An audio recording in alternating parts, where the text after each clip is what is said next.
Hi అండి, welcome back to my channel.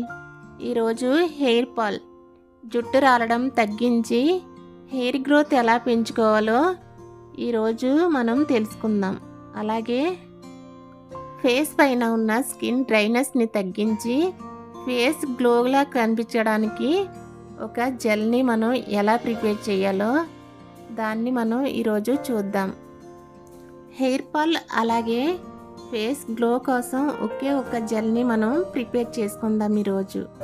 ఈ gel ఒకసారి ప్రిపేర్ చేసి ఒక నెల రోజులు ఫ్రిడ్జ్లో స్టోర్ చేసుకుని మనం వాడుకోవచ్చు. దానికోసం 10 నిమిషాలు సరిపోతుంది. ఫస్ట్ యూజ్లోనే మనకి రిజల్ట్ తెలిసిపోతుంది. దానికోసం మనం అవిసె గింజలు తీసుకోవాలి.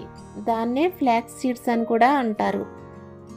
ఈ అవిసె గింజల్లో ఒమేగా ఫ్యాట్ 3 ఉంటుంది. దానివల్ల జుట్టు రాలడం తగ్గించి జుట్టు బాగా ఒత్తుగా పెరుగుతుంది.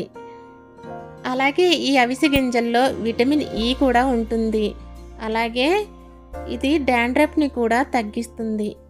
ఇప్పుడు మనం ఈ అవిసె గింజలు జెల్లో ఎలా ప్రిపేర్ చేసుకోవాలో మనం చూద్దాం. దానికోసం ఒక పావు కప్పు అవిసె గింజలు తీసుకోవాలి. పావు కప్పు అవిసె గింజలు తీసుకుంటే 2 వంతులు వాటర్ పోయాలి. దాంట్లో వాటర్ పోసిన తర్వాత ఇది మీడియం ఫ్లేమ్ మీద బాగా ఉడికించాలి.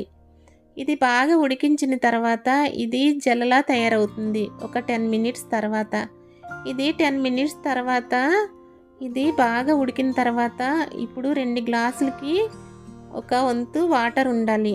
అప్పుడు జెల్లా తయారైపోతుంది. ఇది జెల్ అవగానే మనకి తెలిసిపోతుంది.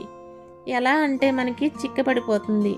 ఆ చిక్కపడిపోయిన తర్వాత కొంచెం గోరువెచ్చగా ఉన్నప్పుడే దీన్ని వడపోసుకోవాలి. ఏదైనా కాటన్ క్లాత్ కానీ ఏదైనా టీ చిక్కం ఉంటుంది కదా, దాంట్లో వేసి ఇది వడపోసేసుకోవడమే. ఇలాగా వడపోసుకున్న తర్వాత ఇది ఒక జెల్లా తయారవుతుంది. దీన్ని అప్పుడు మనం హెయిర్కి అప్లై చేసుకుని ఒక 2 మినిట్స్ హెయిర్ని బాగా మసాజ్ చేయాలి. ఈ జెల్ చిన్నతనంలో వైట్ హెయిర్ వచ్చే వాళ్ళకి కూడా బాగా పనికొస్తాయి. వైట్ హెయిర్ కూడా తగ్గిపోతుంది. ఇప్పుడు ఈ జెల్ని ఎలా అప్లై చేయాలంటే జుట్టు కుదుళ్ళ నుంచి లాస్ట్ వరకు కూడా ఈ జెల్ని బాగా పట్టించేసేయాలి. బాగా పట్టించిన తర్వాత ఒక గంట సేపు అలాగే ఉంచేయండి. ఒక గంట తర్వాత తలస్నానం చేయాలి. తలస్నానం చేసే ముందు ఏదైనా షాంపూ మనము వాడుకోవచ్చు. ఆ షాంపూ వాడుకునే ముందు కొన్ని మందారాకులు తీసుకోవాలి. ఇది కూడా హెయిర్కి బాగా పనికొస్తాయి.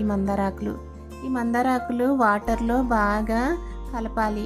ఎలా అంటే బాగా కలిపేటప్పుడు ఆ జిగురు ఉంటుంది కదా, ఆ జిగురు బయటికి రావాలి. ఆ తర్వాత మనం ఏదైతే రెగ్యులర్గా షాంపూ వాడుకుంటామో ఆ షాంపూ ఒకటి తీసుకుని ఆ మందార ఆకులు కలిపిన వాటర్లో ఆ షాంపూని కలిపేసేయండి. ఇలా బాగా కలిపిన తర్వాత ఆ వాటర్తో తలస్నానం చేయండి. ఇలా తలస్నానం చేస్తే మీ హెయిర్ చాలా దృఢంగా తయారవుతుంది. ఇలా వారానికి ఒకసారి అయితే సరిపోతుంది. అలాగే ఫేస్కి కూడా దీన్ని అప్లై చేసుకోవచ్చు. ఫేస్ గ్లోగా తయారవుతుంది.